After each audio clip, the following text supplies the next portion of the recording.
In today's times, it's important for leaders to focus on employees and their well-being, their productivity, and their overall effectiveness.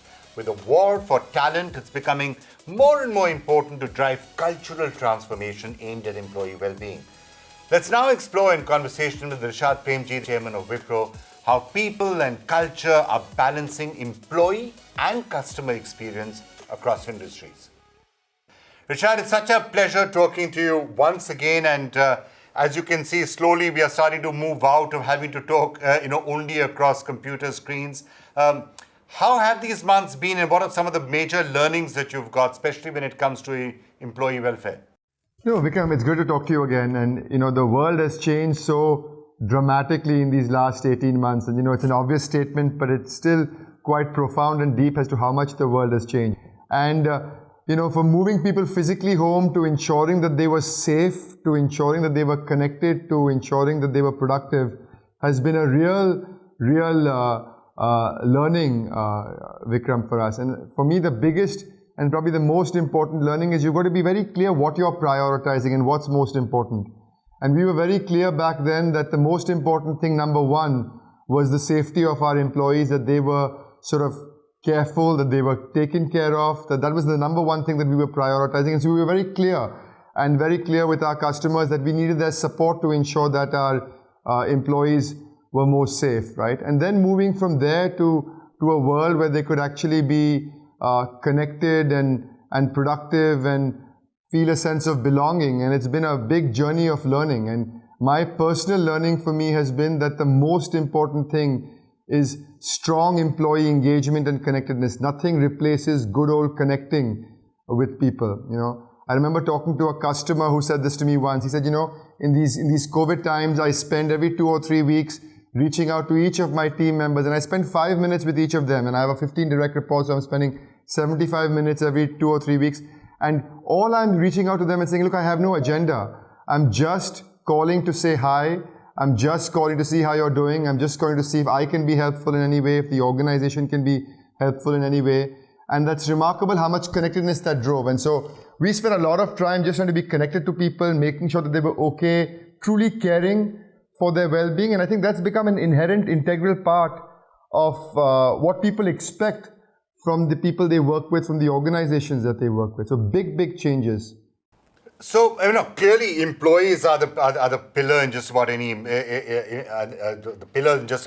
organization that you care to mention. Now, the major structural changes, the sort of feedback you've got, there'll be obviously the temporary things that happened, the stress that was happening while the pandemic was on, healthcare and the rest of it. What to your mind are the structural transformations that we've experienced in the last 18 months that you think are going to be part of what is normal going forward? This hybrid model of work is an interesting debate, Vikram, and I think that it is here to stay, especially in industries like ours where we can work remotely and sort of from a distance, right? And there's this major paradox that I know Satya talks a lot about as well, which is unfolding in terms of this hybrid way of working, right? Because you have a whole bunch of people who at one level enjoy the flexibility and want to extend and participate in that flexibility, and yet you have those same people who want to be connected to people like never before because they miss the level of connectedness, right? And so I think that some sort of hybrid model is here to stay, and we are going to experiment with it as a company, and I think many companies across different industries are experimenting with it, right? But I think fundamentally it is important that people do come back, and all of our people come back some of the time. So that's the fundamental premise that we're working with. All of our people come back some of the time, and I'm a big believer that people connect for 2 reasons, right? One, they connect for culture, and they connect for culture because organizations grow when people gossip about the organizations. Organizations learn about the organization when people connect over the water cooler or coffee machines to talk about what's happening, what's changing, what's not happening inside the organization. And I think it's incredibly critical for that to happen, and it doesn't happen in this transactional medium of being virtual, right? The other thing I think it's incredibly important for is for innovation and for idea exchange and for idea generation, right? Because I find those things don't happen in a very linear manner. And the challenge of this medium is it's very linear, it's very contained, it's very controlled. And so you miss out on that informal chitter-chatter that happens.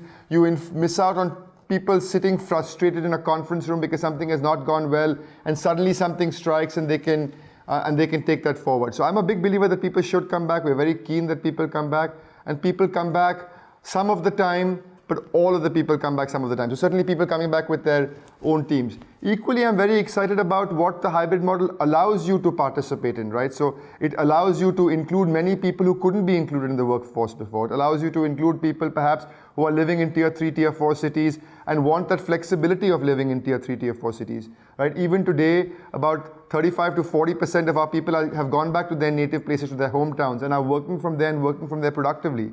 And many of those people want that option.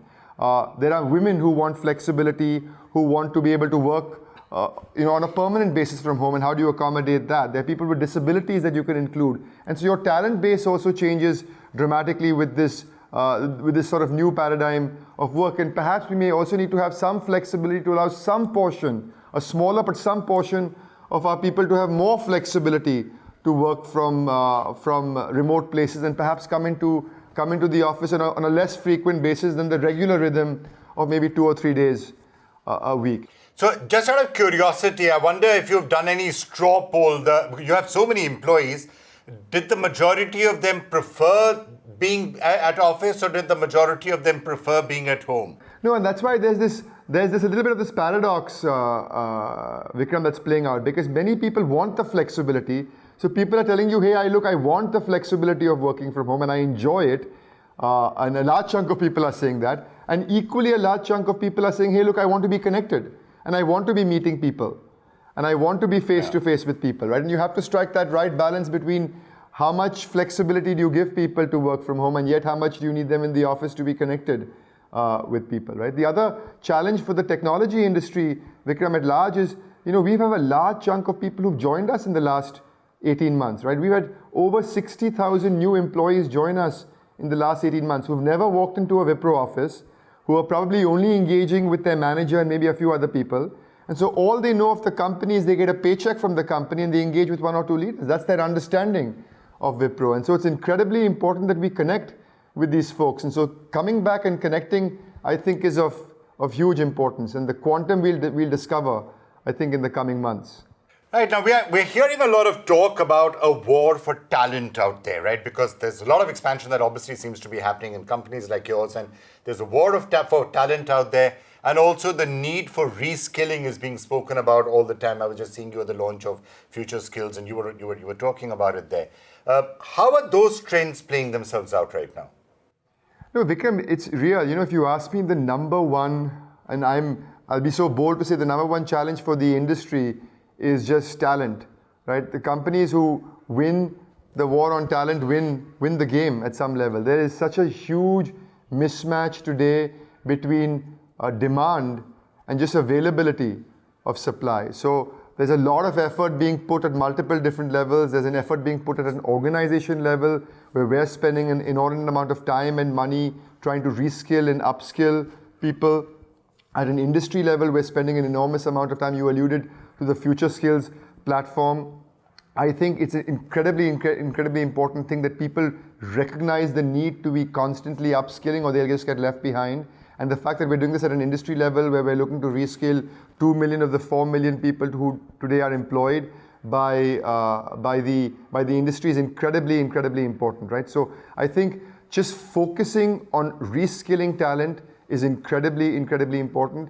The other obsessive focus is on just retaining talent, right? And I alluded to this earlier, but I'm a big believer, Vikram, that people don't only leave for compensation, right? People don't only leave for better opportunities. People leave when they don't feel a sense of connectedness with the organization. I remember distinctly when I was at business school many years ago, I had a professor who said that if you have one friend at work, the likelihood of you staying on goes up by 30%. And if that friend happens to be your boss, the likelihood of you staying on goes up by 70%. And so a sense of feeling of belonging, somebody in the company cares that I exist, somebody in the company cares that I matter, that I'm relevant as a human being in this system of hundreds of thousands of employees is hugely important. And so we're spending a lot of time also in how do we drive a strong sense of ownership for people. Like everybody should feel a sense of belonging, both not only from the practice that they work for, but also from HR, that somebody cares that I exist, that I matter, this is my career path, this is how I'm going to grow in the organization. And so the focus is both on skilling and reskilling to enhance the base, which I think is incredibly important, and equally obsessing on retaining people, which I think is going to become critical as well. So the struggle to retain people, is it becoming somewhat more complicated because we are obviously seeing a whole flood of startups coming, which is great. We're hearing of all these unicorns coming up, which is also great. So does that mean that a lot of people are saying, well, okay, I should leave, more established organizations and go off and either try to start up something myself or maybe join something which is a unicorn or a soonicorn or something like that? Does that add to the pressure on companies like yours? And then maybe do you try and figure out ways of fostering, innovation and entrepreneurship within the organization? No, so Vikram, I would submit that it doesn't uniquely change the situation. There was this conversation a few years back that when the startup ecosystem, which is a thriving, active ecosystem, was growing, that suddenly there would be mass exodus from larger, more traditional services companies, and that didn't quite play out. So I think there's just a universal shortage of talent and a universal demand for talent. And so everybody, I think, is struggling a little bit. And certainly there are opportunities that are ripe, but many IT services companies are losing people to other IT services companies. They're not necessarily losing them to young startups. And so I think that the problem is universal and large. And we've just got to focus on all the things you mentioned. We've got to focus certainly on ensuring that people have great opportunities to grow and learn inside the organization. We've got to focus on strong experience and engagement with employees. We've also got to focus on the fact that people get opportunities to try different things inside the company. So for example, we have a program called the Horizon 2, Horizon 3 program inside the organization. It's a platform where people can come up with ideas, employees can come up with ideas that can pay off for the company in a 4 to 6 quarter time frame, right? So it's not paying off typically as a part of the operating cycle or the budget cycle for the current year, and they would like to work on them and try and put a small team together inside the company and raise a small budget inside the organization. And we provide employees opportunities like that. So how do you have opportunities to try out new ideas? How do you have opportunities to rotate consistently across the organization and have a clear thought through process on your career roadmap as an individual, right? Not as a number, but as an individual. And there's a lot of focus on that, and I think that's helping and will help even more so over time with both retaining talent and exciting talent.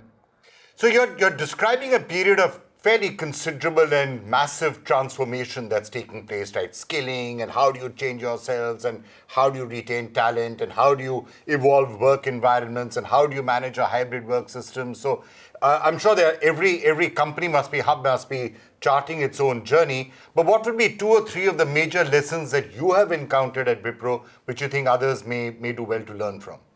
And Vikram, one of the things that happened, and it just so happened because I was spending a lot of time on this, and frankly, I was spending time on this before COVID, but I think it's really helped, is spending time on who you are as an organization and what you stand for, right? And I've been spending a lot of my time over the last 18 months on what I'm going to call a cultural transformation journey, but it's the journey of what we call 5 habits, right? And these are very simple things, universal things that we practice in our own life. There are ways of working, there are behaviors, and we can control our own behaviors, and that's the beauty of behaviors, because people experience our behaviors, they don't experience our values.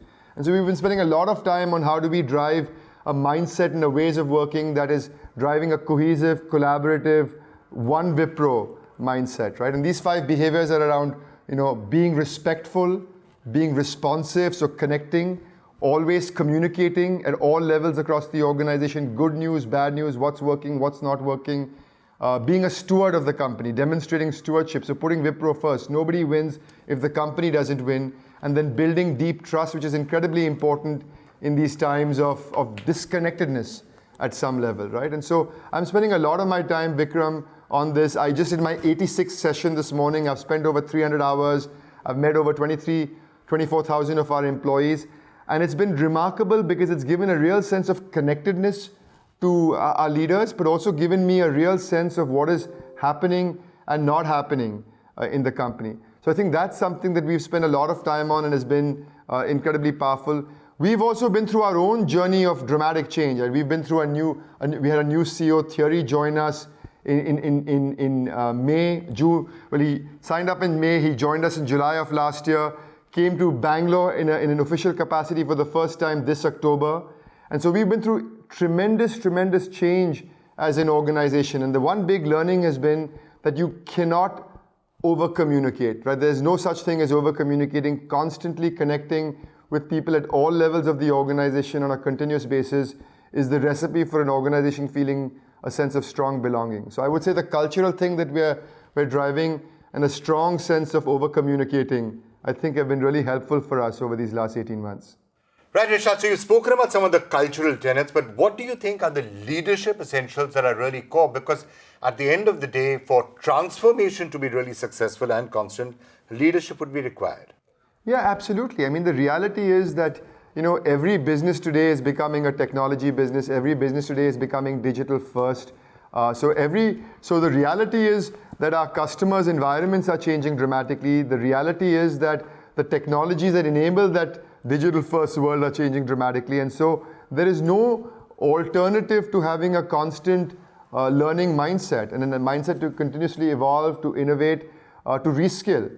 When I look at people and when I interview and meet people at a senior level, I mean, the two things I look for most, Vikram, in people at all levels of the company. One is learnability, the ability to unlearn things you've known in the past and to learn new things. And the other is teamwork, to be able to work in a diverse environment as one and not in silos, right? I think those two things are incredibly important in this world that's constantly changing. At a more junior level, I think the most important thing is a mindset of being able to continuously be open to skilling and upskilling yourself, right? The most frightening mindset you can meet is somebody who says, look, I've learned something new and this is going to carry me forward indefinitely, and being close to new things.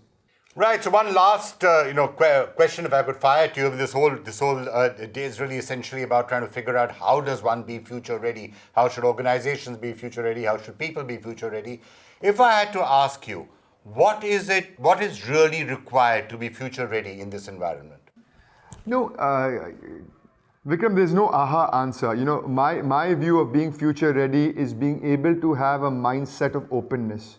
A mindset of being able to unlearn what you've believed to be the truth for the longest time, and an openness to change that completely, right? I think that's the number one thing that you need, and you need at all stages of leadership and all stages of your career.